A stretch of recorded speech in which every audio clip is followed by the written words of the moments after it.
On 15th February 1819, Raffles wrote again to Lord Hastings.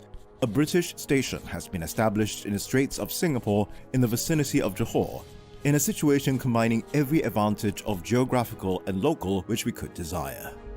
And thus began British rule over Singapore for the next 144 years.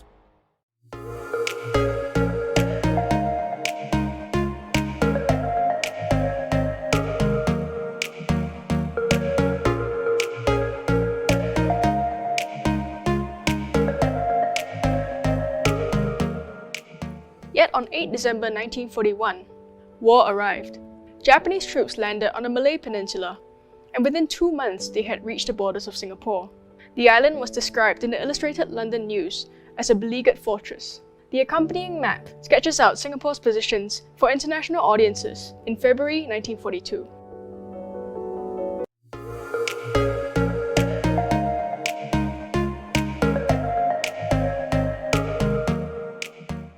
On 12 September 1945, the Japanese forces led by General Itagaki Seishiro surrendered to the British at the Municipal Building, ending 3 years and 7 months of military occupation in Singapore.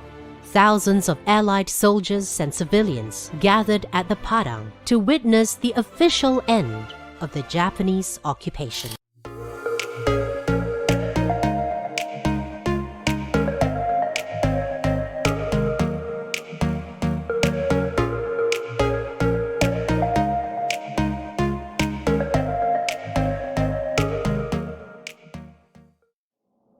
In 1955, Singapore had its first real taste of a partially elected legislature. The Labour Front won the most seats in the general election held that year, and David Marshall became Singapore's first chief minister. But he resigned within a year after failing to get the British to agree to Singapore's independence. In 1959, his successor Lim Yew Hock convinced the British to grant Singapore self-government. The British would only retain control of foreign affairs and defence, while internal security was to be overseen by a council consisting of representatives from Britain, Singapore and Malaya. Everything else was to be the responsibility of a government elected by the people. On 30th May 1959, more than 500,000 Singaporeans went to the polls. The People's Action Party, led by a 35-year-old Lee Kuan Yew, won 43 out of the 51 seats in the Legislative Assembly.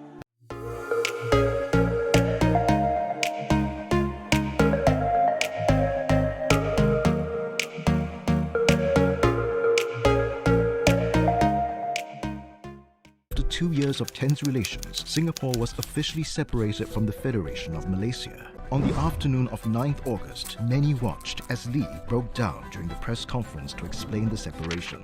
For me, it is a moment of anguish because all my life, you see, the whole of my adult life, I had believed in merger and the unity of these two territories, connected by geography, economics, and ties of kinship.